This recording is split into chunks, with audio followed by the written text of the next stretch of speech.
Bueno, hola chicos, ¿cómo están? Vamos a seguir con la clase de celiaquía, ¿sí? Recordando un poquito, nos habíamos quedado, lo último que habíamos visto es la parte de la dermatitis herpetiforme, ¿sí? Que es una de las manifestaciones que se pueden presentar dentro de aquellos pacientes que presentan esta enfermedad, la celiaquía, ¿sí? Yo les comentaba que lo que se generan son depósitos de IgA, ¿sí? Que se caracteriza por la formación de estas vesículas, ¿sí? Que pican bastante y que la podemos evidenciar por una técnica de inmunofluorescencia directa, ¿sí? Directa, no es indirecta, ¿tá? Bueno, entonces lo podemos ver a través de IFI, a través de una muestra, ¿sí? Yo les decía que se deposita IgA o incluso complemento también, ¿sí? Porque no nos olvidemos que el complemento se une a las porciones FC de inmunoglobulinas, ¿sí?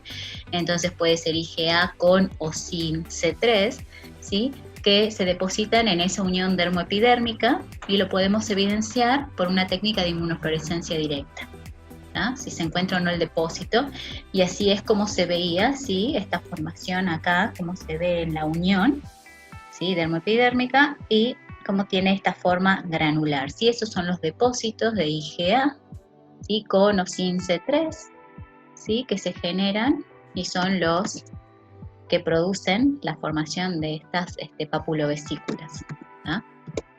Bueno, así es como los veíamos. Yo les decía que se tomaba un punch, ¿sí? Una toma de muestra en la zona perilesional, que eso lo hace el médico, ¿sí? Y esa muestra se remite al laboratorio. Al menos nosotros lo hacíamos así en el sector de inmuno que teníamos en el Hospital Durán. Lo hacía el bioquímico, esto, ¿sí? A nosotros nos traían la muestra, ¿sí? Y nosotros que teníamos el crióstato, le hacíamos la técnica de inmunofluorescencia, ¿sí? Y veíamos. No sé si en todos lados será así o si lo hará un médico anatomopatólogo, ¿sí? Pero bueno, es una técnica inmunológica, ¿sí? No deja de ser una técnica inmunológica. De hecho, los anatomopatólogos usan técnicas inmunológicas, no solo las técnicas histológicas comunes, que también son cortes de tejidos con tinción de eosina, no me acuerdo qué tinciones tienen para los cortes histológicos, ¿sí? Sino que ellos también hacen técnicas de inmunohistoquímica, ¿sí? Existe un área que se llama inmunohistoquímica, que así como nosotros podemos evidenciar algo a través de una fluorescencia, ¿sí? Ellos pueden analizar también alguna sustancia particular, algún tipo celular, ¿sí? A través de anticuerpos monoclonales, teniendo cortes de tejido, ¿sí? Y ubicándolos en los tejidos a través de técnicas de inmunohistoquímica. Eso ya lo hacen los anatomos patólogos, pero ellos también utilizan técnicas inmunológicas, ¿no? Bueno, veamos. Habíamos visto cómo era un algoritmo diagnóstico, cuáles son los métodos diagnósticos, ¿sí? Para la enfermedad celíaca. No se olviden que la anamnesis y el examen clínico es muy importante. Ustedes vieron cómo habían diferentes sintomatologías, clásicas, no clásicas, que hay pacientes asintomáticos, etcétera, ¿sí? Que nosotros siempre vemos la puntita del iceberg, aquellos que son clásicos, que tienen manifestaciones clásicas de celiaquía, ¿sí? Luego tenemos esos pacientes que tienen anemia o por ejemplo, niños de crecimiento lento, ¿sí? Y hasta que uno llega a la sospecha de celiaquía, bueno, quizás pasa un tiempo hasta que finalmente se termina viendo que el problema, ¿sí? Era un tema malabsortivo, por ejemplo, por eso la anemia, por eso la lentitud en el crecimiento por ahí de los chicos, por la celiaquía, ¿sí? La celiaquía obviamente a generar un daño, una lesión en el intestino, que es el encargado de absorber los nutrientes, ¿sí? Va a desencadenar consecuencias en ese sentido, ¿sí? Descalcificaciones, fallas en el crecimiento, ¿sí? O sea, el niño no crece bien, anemias, etcétera. Aparte de todo lo que es la distensión abdominal y el malestar abdominal que es clásico, ¿no? Bueno, eso desde la anamnesis y el examen clínico, y luego tenemos el estudio serológico de los anticuerpos, que ahora vamos a hablar un poco de eso porque eso es lo que a nosotros nos compete, ¿sí? Después la histología, yo les mencioné que esto lo hacen los médicos, ¿sí? El histopatólogo, y que la biopsia del duodeno, ¿sí? De la segunda porción del duodeno distal, es el gol estándar. Y la clasificación histológica que se hace se llama MASH.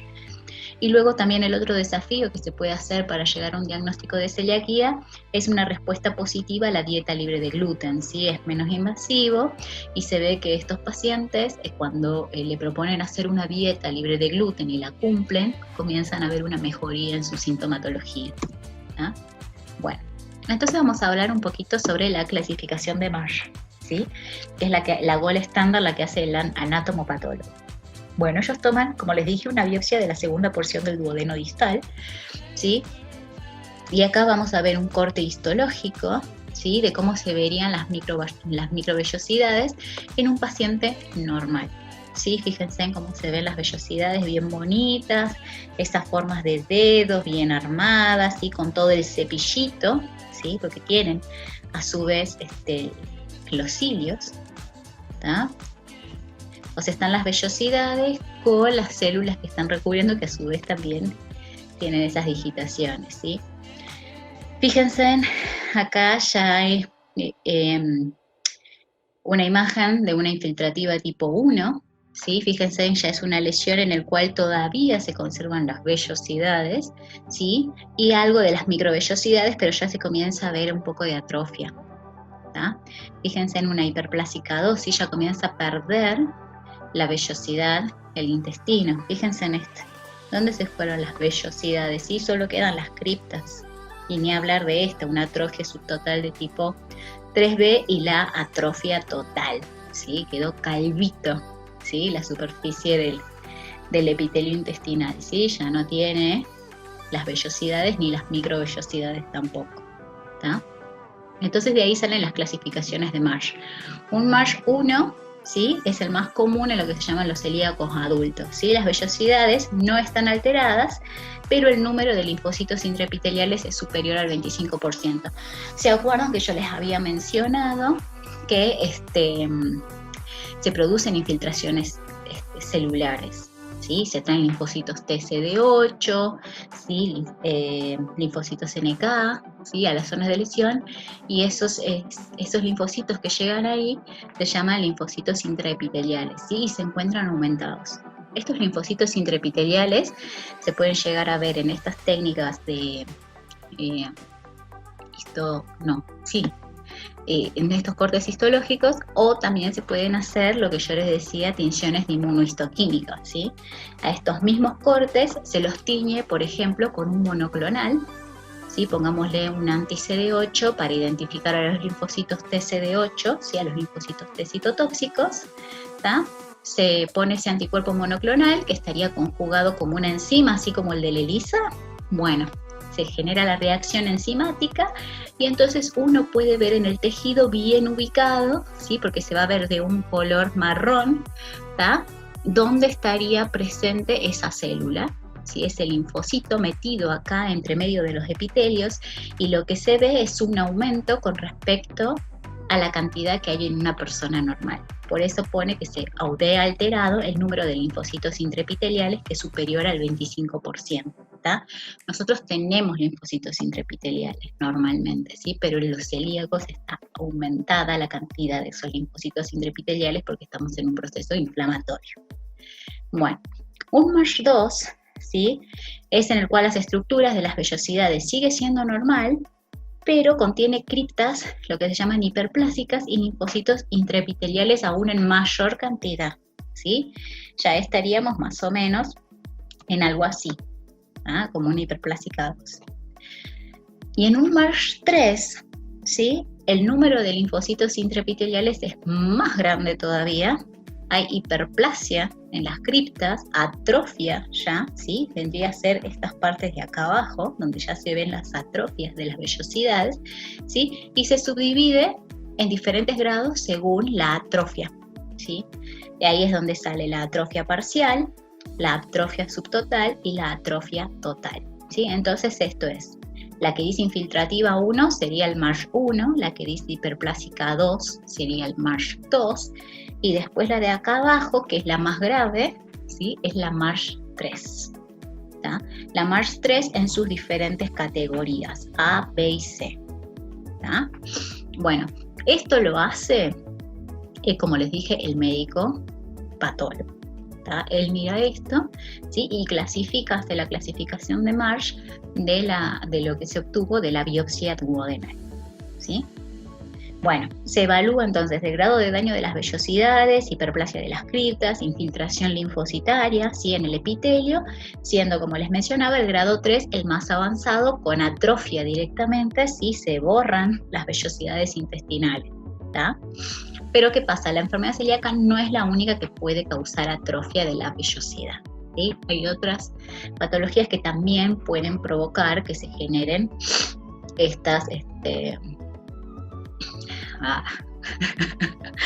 estas alteraciones, ¿sí? En los epitelios intestinales, como por ejemplo la giardiasis, la enfermedad de Crohn, ¿sí? Que es una enfermedad autoinmune también que afecta al intestino, ¿sí? La enfermedad de Crohn, la intolerancia a la leche de vaca, etc. Pero bueno, si el paciente tiene la sintomatología, tiene los anticuerpos, tiene la clasificación de Marsh, ya está. Bueno, ¿qué hay que tener en cuenta con respecto a los estudios serológicos? No se preocupen porque esto yo no se lo pienso tomar. Ustedes con que sepan que existe una clasificación de Marsh para celiaquía y que lo hace el médico patólogo, ya está. Era nada más para que vean cómo se ve, ¿sí? El deterioro de las vellosidades y las microvellosidades a nivel del epitelio intestinal, nada más. Bueno, esto sí nos importa a nosotros, ¿sí? Que son los estudios serológicos. O sea, nosotros vamos a buscar anticuerpos en el paciente que a nosotros nos oriente al diagnóstico de la enfermedad celíaca, ¿sí? Los test serológicos para el diagnóstico de la enfermedad celíaca van a detectar distintos tipos de anticuerpos, ¿sí? Que son autoanticuerpos, que están dirigidos en este caso a la gliadina. Bueno, en realidad la gliadina es algo exógeno, ¿sí? Entonces, en realidad los anticuerpos antigliadina no son autoanticuerpos porque no están reaccionando contra antígenos propios, ¿sí? Los verdaderos autoanticuerpos que se van a generar en la celiaquía son dos. Son los anticuerpos antitransglutaminasa, que esa sí es una enzima nuestra, ¿sí? Acuérdense en que la transglutaminasa tisular que nosotros tenemos en nuestros tejidos es la encargada de desaminar a la gliadina y generar gliadina desaminada, ¿sí? Entonces, bueno, los anticuerpos antigliadina y antigliadina desaminada, ¿sí? Son anticuerpos contra esos antígenos que son exógenos, ¿sí? Los autoanticuerpos que se generan en la enfermedad celíaca, y podemos decir que son autoanticuerpos, ¿sí? Son los antitransglutaminasa y los antiendomicio, ¿tá? Y ahora vamos a ver qué es el endomicio. Bueno, y como les dije, también vamos a buscar anticuerpos dirigidos contra la gliadina, ya sea la gliadina común o la gliadina que ya sufrió el proceso de desaminación. Bueno, ¿qué pasa con los anticuerpos antitransglutaminasa? ¿Sí? Nosotros los vamos a buscar de dos isotipos. Se busca el anticuerpo antitransglutaminasa tisular de tipo IgA, ¿sí? O también se puede buscar el IgG, ¿ah? En realidad el que más se busca es el IgA, pero no nos olvidemos que podemos llegar a tener pacientes con déficit o deficiencia de IgA, ¿sí? Bueno, ¿qué nos dice este autoanticuerpo? Porque este sí es un autoanticuerpo, ¿sí? Es el indicador serológico más importante en lo que es el diagnóstico de la enfermedad celíaca, ¿sí? Tiene una alta sensibilidad, una alta especificidad, ¿sí? Y se puede determinar tanto por técnicas de ELISA como quimioluminiscencia, ¿ah? O sea, nosotros vamos a poder hacer el ELISA normal o vamos a tener ya los aparatos automatizados para quimioluminiscencia. ¿Se acuerdan de la quimioluminiscencia? Si no, cualquier cosa vayan a repasarlo o me preguntan y lo volvemos a ver, ¿sí? Bueno, se hace en realidad en la mayoría de los laboratorios, ¿sí? De inmunología. Bueno, se recomienda aparte, como les mencionaba, que sea acompañado por la medición de IgA sérica total por aquellos pacientes que pueden llegar a tener déficit de IgA, ¿sí? Que se encontraba muy asociado a pacientes con celiaquía, ¿sí? Entonces es importante descartar el déficit selectivo de IgA, ¿tá? Como les decía, si no da la IgA, se puede hacer lo mismo para IgG. Y lo mismo para los anticuerpos antigliadina desaminada. Aquellos sujetos que presentan síntomas sugestivos de enfermedad celíaca y títulos elevados, ¿sí? O sea, valores muy elevados de anticuerpos antitransglutaminasa, ¿sí? Con valores 10 veces mayor a lo que es el valor normal, ¿sí? Tienen alta probabilidad de presentar atrofia vellositaria severa. ¿Tá? Ahí es donde está la parte importante de estos anticuerpos. Por un lado son autoanticuerpos y el valor que yo obtenga de estos autoanticuerpos antitransglutaminasa a mí me da una orientación clínica, ¿sí? Si sus valores están muy elevados, hasta más de 10 veces con respecto a lo que es el valor normal, este paciente tiene una alta probabilidad, ¿sí?, de presentar ese grado de atrofia característico del MASH3, ¿sí?, que ya es severo, ¿tá? Bueno, en cambio un título positivo bajo, ¿sí?, ya valores más bajitos, más o menos 3 veces con respecto al valor normal, sin síntomas, etcétera, hay que reconfirmarlo, ¿sí?, en un plazo no mayor de 6 meses, ¿tá? Siempre manteniendo el gluten en la dieta, ¿sí? No voy a determinarlos sacándome el gluten de la dieta porque yo necesito ver si esos valores siguen así, si aumentan o disminuyen cuando yo sigo consumiendo gluten, ¿tá? Y aparte se sugiere agregar otro marcador, ¿sí?, como por ejemplo el antiendomicio o los anticuerpos anti-gliadina desaminada. Entonces, de acá, los anticuerpos antitransglutaminasa son muy importantes. De entre ellos, el más importante es el de isotipo IgA. Es muy importante hacerle aparte al paciente la medición serológica de IgA sérica total, no sea cosa que yo tenga un paciente deficiente de IgA y en consecuencia mi transglutaminasa IgA no me va a dar, ¿tá? De última, si llega a ser ese el caso, se puede ser anticuerpos antitransglutaminasa de isotipo IgG, ¿sí? Pero también se puede usar los antigliadina desaminada de IgG. ¿Cuál es la importancia de los anticuerpos antitransglutaminasa? Su valor, ¿sí? El valor de estos anticuerpos a mí me puede orientar, ¿sí?, con respecto a la probabilidad de que ese paciente haga una atrofia vellositaria severa o no. En caso de que los valores sean considerados bajos, ¿sí?, menor a 3 veces el valor normal, tengo que reconfirmar ese valor, ¿sí?, dentro de un tiempo determinado, manteniendo el gluten en la dieta, ¿sí?, o hacerle también otros de los anticuerpos para diagnóstico de celiaquía, aparte del de la transglutaminasa. Entonces ahí entran los anticuerpos antiendomicio, ¿sí? Estos anticuerpos antiendomicios se hacen ya no por ELISA ni quimioluminiscencia, ¿sí?, sino que se hacen por inmunofluorescencia indirecta. Fíjense como siempre venimos usando las mismas técnicas, ¿tá? Es un método más costoso y es operador dependiente como todas las inmunofluorescencias, ¿sí? Las inmunofluorescencias hay que saberlas mirar, tiene que ser un ojo entrenado que sepa ver bien, ¿sí? Bueno, no se usa como primera herramienta diagnóstica por este motivo, ¿sí?, por el costo que tiene y porque es operador dependiente, ¿tá? Solo, como dice acá, cuando es necesario confirmar un resultado de una antitransglutaminasa A, como es el caso de esas transglutaminasas que no dan muy altas, que no me dicen mucho, entonces le hacemos un antiendomicio, ¿sí? ¿Qué pasa con ese antiendomicio? Tiene muy buena especificidad, ¿sí? La sensibilidad quizás no es tan buena, pero su especificidad sí lo es. Entonces acá vamos a ver cómo se ve, por ejemplo, un antiendomicio por inmunofluorescencia indirecta, ¿sí? Se ve, no es que forma, sino que se ve esta imagen que es como panal de abeja, ¿sí? Fíjense bien, pónganle imaginación.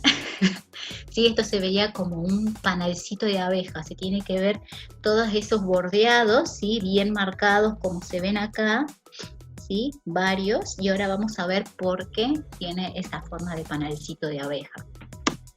Bien, ¿por qué es caro? Porque el sustrato que se usa, ¿sí?, el corte que se usa para este tejido que yo estoy viendo acá en esta imagen, ¿sí?, es un corte de esófago de mono. Así que imagínense, pobre monitos, ¿sí? Eso hace que esta impronta sea cara, ¿sí? No es un cultivo celular ni nada, ¿sí? Es un corte histológico de esófago de mono. ¿Mm? ¿Y por qué veo esta forma de panalcito de abeja? Bueno, esto es un músculo, ¿sí? Bueno, fíjense, nosotros tenemos el epimicio, ¿sí? Después tenemos las fibras musculares y lo que sería el fascículo muscular, y dentro de cada fascículo muscular nosotros tenemos la fibra muscular. ¿Sí? Ustedes habrán visto histología, anatomía en algún momento, ¿sí? Nosotros tenemos fibras musculares, ¿tá? Y cada una de las fibras musculares que están comprendidas dentro de los fascículos está recubierta, ¿sí? Por una membrana que se llama endomisio, ¿tá? Bueno, entonces ese endomisio que cubre a cada una, ¿sí? De las fibras musculares es lo que nosotros vemos como ese panelcito de abeja, ¿sí? Lo que tiene este corte de esófago de mono es una parte de un tejido muscular, ¿sí? Por eso yo veo esta estructura, yo veo la parte muscular, ¿sí? Del esófago del mono, ¿tá? Entonces esto es como visto de frente, ¿sí? A como yo por ahí lo estaría viendo en el tejido en la imagen de inmunofluorescencia, ¿sí? Donde yo tengo las fibras musculares, que son las bolitas rojas, ¿sí? Después tengo el endomisio, que es el que recubre directamente a la bolita roja. Luego cada fibra muscular, ¿sí? Que es el círculo azul, está cubierta por lo que acá se llama perimisio, ¿sí? Y a su vez esos fascículos musculares están contenidos, ¿sí? Dentro del epimisio, ¿tá? Pero bueno, nosotros lo que vemos son anticuerpos antiendomisio. Y les dije, se ve por inmunofluorescencia y esta es la imagen que se ve, ¿tá? Por eso hay que saberla ver bien, porque si esto se ve medio difuso o se ve una tinción adentro y no se ve el bordeado como se tiene que ver, no es un antiendomisio, ¿sí? Por eso se necesita un ojo entrenado, ¿sí? Hay que saber ver este patrón, ¿sí? Que parece fácil verlo, ¿tá? Pero por ahí si el título de fluorescencia no es muy bueno, etcétera, puede costar un poquito, así que se necesita un ojito entrenado para poder ver este patrón en el corte de esófago de mono, ¿tá? Bueno, ese es uno, los anticuerpos antiendomisio. Luego tenemos los anticuerpos antigliadina y antigliadina desaminada, ¿sí? Los antigliadina se usaron en su momento, pero ahora ya están casi desplazados, ¿sí? ¿Por quién? Por las gliadinas desaminadas, ¿tá? Tiene baja sensibilidad y especificidad, ¿sí? Por eso fueron reemplazados por un test de mejor eficacia diagnóstica, ¿sí? Por eso también las guías actuales de diagnóstico de enfermedad celíaca no recomiendan tanto su uso. La detección de estos anticuerpos se pueden hacer, así como se hacían los antitransglutaminasa, se pueden hacer por ELISA o se pueden hacer por quimioluminiscencia, ¿tá? Y también voy a buscar isotipo IgA e IgG. Y luego tenemos los anticuerpos antipéptido de gliadina desaminada, los DGP, ¿sí? Bueno, que por esto es por los que fueron reemplazados los antigliadinas, por las gliadinas desaminadas, ¿sí? Recomendación, utilizar antigliadina IgG en caso de que presente deficiencia de IgA el paciente, así como hacíamos con la antitransglutaminasa, que en caso de que el paciente presente deficiencia de IgA hago la IgG, lo mismo hago con los anticuerpos antigliadina desaminada, ¿sí? Bueno. Es bien simple la parte de anticuerpos, son anticuerpos antigliadina, antitransglutaminasa tisular, antigliadina desaminada, esos tres se hacen por técnicas de ELISA y quimioluminiscencia, de isotipo IgG e IgA, ¿tá? Y luego tenemos los anticuerpos antiendomisio, ¿sí? Que se hacen por inmunofluorescencia indirecta, ¿tá? La antitransglutaminasa es la más importante, y después las otras sirven para confirmar, o en caso de que se necesite, ¿sí? Reafirmar un poco la antitransglutaminasa que está en valores ahí medios bajos. Bueno, conclusiones. Los anticuerpos antitransglutaminasa tisular IgA es la primera herramienta diagnóstica y habitualmente es suficiente, ¿sí?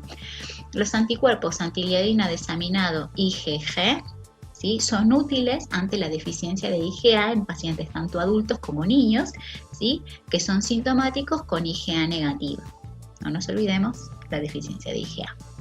Los anticuerpos antiendomicio IgA refuerzan el diagnóstico en pacientes no concluyentes con antitransglutaminasa A. ¿Sí? Acuérdense que si la antitransglutaminasa A es bajita, me puedo ayudar con los anticuerpos antigliadina desaminada o con los anticuerpos antiendomicio, ¿sí? El principal rol diagnóstico de la tipificación HLA es excluir la enfermedad. Acá vamos a la parte de la genética. ¿Se acuerdan cuando yo les dije que teníamos genes predisponentes a la celiaquía, que eran los antígenos del complejo mayor de histocompatibilidad de Q2 y de Q8, ¿sí? Se hacen los estudios genéticos en pacientes que son sospechosos de tener la enfermedad, ¿sí? Si dan positivos y tienen la sintomatología, ya está, ¿sí? También se suelen hacer estudios familiares a veces a esas personas que presentan la genética para celiaquía, ¿sí? En caso de que estos genes den negativos, ¿sí? Se excluye la enfermedad celíaca, ¿ah? Se combina la serología inicial para el diagnóstico de acuerdo a la disponibilidad que también tenga el laboratorio, ¿sí? Por ejemplo, antitransglutaminasa A e IgA total, antitransglutaminasa A y gliadina desaminada G, solo antitransglutaminasa A, ¿sí? A veces depende de qué es lo que tenga el laboratorio también para revisar, ¿no? La confirmación diagnóstica mediante biopsia intestinal y la clasificación de Marsh que vimos, ¿sí? Anticuerpos antigliadina IgA e IgG clásicos no son recomendados para el diagnóstico de enfermedad celíaca, ¿sí? Se recomienda hacer directamente la gliadina desaminada, ya están casi en desuso los anticuerpos antigliadina sola, ¿tá? Si el diagnóstico surgió por un hallazgo endoscópico, ¿sí? Es aconsejable hacer la serología previo a instaurar lo que es la dieta libre de gluten, ¿sí? Porque una vez que yo comienzo a hacer la dieta libre de gluten, pueden comenzar a disminuir los anticuerpos. Así que si me hicieron una endoscopía por otro tema, me sacaron una biopsia y en la biopsia se sospecha que hay una enfermedad celíaca, entonces se manda a hacer la serología. Y después de hacer la serología, la dieta libre de gluten, ¿no? En ese orden. ¿Cuándo se debe introducir el gluten en la dieta de los niños? ¿Cuáles son las recomendaciones actuales? Siempre la lactancia materna es recomendable independientemente de su efecto sobre el desarrollo de la enfermedad celíaca, ¿sí? Eso ya parte de entrada. Siempre que se pueda mantener la lactancia, mejor en el niño, ¿sí? Se recomienda introducir la alimentación complementaria, ¿sí? Mientras se mantiene la lactancia materna, ¿tá? En todo lactante, independientemente del riesgo genético que tenga, ¿sí? Por más que tenga el de Q2, el de Q8, ¿sí? Se recomienda introducir el gluten en torno a los 6 meses de edad, ¿sí? El amamantamiento y la introducción tardía del gluten posterior a lo que es el año de vida no modifican el riesgo de enfermedad celíaca en pacientes genéticamente predispuestos, ¿no? ¿Y en qué consiste la dieta libre de gluten? Todos debemos saber, ¿sí? Se pueden comer carnes, pescado, leche, verduras, frutas, ¿sí? Lo que hay que evitar son los panificados, quesos, cerveza, chocolates helados, ¿sí? Aunque hoy día ya hay varios de estos productos que están orientados para celíacos, están hechos con harinas de otras cosas, ¿sí? Con otros componentes, y los celíacos pueden consumir algunos de estos productos que son aptos y acondicionados para ellos. Bueno, ¿cuál es el método serológico recomendado para lo que es el seguimiento de estos pacientes? Bueno, las pruebas serológicas, como dice ahí, no identifican lo que son pequeñas transgresiones dietéticas, ¿tá? Los títulos persistentemente aumentados o en el límite superior indican una exposición significativa al gluten. O sea que si está muy muy alto el valor, significa que el paciente sigue consumiendo gluten, ¿sí? Se recomienda para seguir hacer una técnica cuantitativa de antitransglutaminasa IgA, ¿tá? Casos especiales, como dice ahí, pacientes que no respondan al tratamiento, ¿sí? Y que sí refieren un buen cumplimiento de la dieta libre de gluten, se aconseja además realizar antigliadina desaminada y GA. La reducción de los títulos o porcentajes se van a dar de forma paulatina, ¿sí? Al iniciar la dieta libre, produciéndose un descenso gradual. Y la normalización de estos anticuerpos se logra recién entre los 12 y 24 meses de iniciada la dieta libre de gluten, ¿sí? En caso de que sigan altos, hay que consultar al gastroenterólogo, ¿tá? O sea, estos anticuerpos, se me va a apagar la computadora, igual ya terminamos, me sirven para el seguimiento, ¿sí? Tanto la antitransglutaminasa IgA como los anticuerpos antigliadina desaminado en caso de que sea necesario, ¿tá? Estos valores van a ir descendiendo, pero van a ir descendiendo de forma lenta, ¿sí? Paulatina. No es como, por ejemplo, ¿cómo se llama? Los controles para los diabéticos. Ahora no me sale. ¿Sí? Esta reducción de estos autoanticuerpos, ¿sí? Se va a dar de una forma mucho más lenta. Fíjense, en 12, 24 meses recién para que normalicen, ¿tá? Y en caso de que no lo hagan, hay que consultar con el gastroenterólogo, ¿sí? Para ver qué más se puede hacer. Si es que el paciente está respetando verdaderamente o no la dieta o qué es lo que está pasando. Así que bueno, ahí. Y con eso concluimos lo de hoy. ¿Qué es lo que entonces que me interesa? Que sepan qué es la enfermedad celíaca, ¿sí? Cuáles son los anticuerpos que se producen, cuáles son autoanticuerpos y cuáles son anticuerpos, ¿sí? Cuáles son los que se usan principalmente. Saberme decir que, por ejemplo, los anticuerpos antigliadina ya no están recomendados, que es mejor hacer una gliadina desaminada, ¿sí? Que los más importantes para el diagnóstico y el seguimiento es el antitransglutaminasa IgA. En caso de que el paciente tenga déficit de IgA, se tiene que hacer la IgG, ¿sí? Que anticuerpos auxiliares que se pueden hacer en caso de que los antitransglutaminasas sean bajos, ¿sí? Son los anticuerpos antiendomicio y antigliadina desaminada, ¿no? Ese tipo de cosas me interesa. Y que sepan cómo se hacen, ¿sí? Los antitransglutaminasa, gliadina y gliadina desaminada se hacen por ELISA y quimioluminiscencia, mientras que los anticuerpos antiendomicio se hacen por una inmunofluorescencia indirecta, ¿no? Y que tenemos el factor genético que se ve asociado a antígenos HLA, ¿sí? Que son de Q2 y de Q8. No les pido mucho más. ¿Tá? Un poco de la sintomatología, algo que me puedan mencionar, y lo de la dermatitis herpetiforme, ¿sí? Que es una inmunofluorescencia directa en el cual se ven, ¿sí? Los depósitos de IgA y con o sin complemento, ¿sí? En esa región, ¿sí? Que limita a la parte de los epitelios, ¿no? Así que bueno, eso sería todo, chicos, y nos vemos la próxima clase.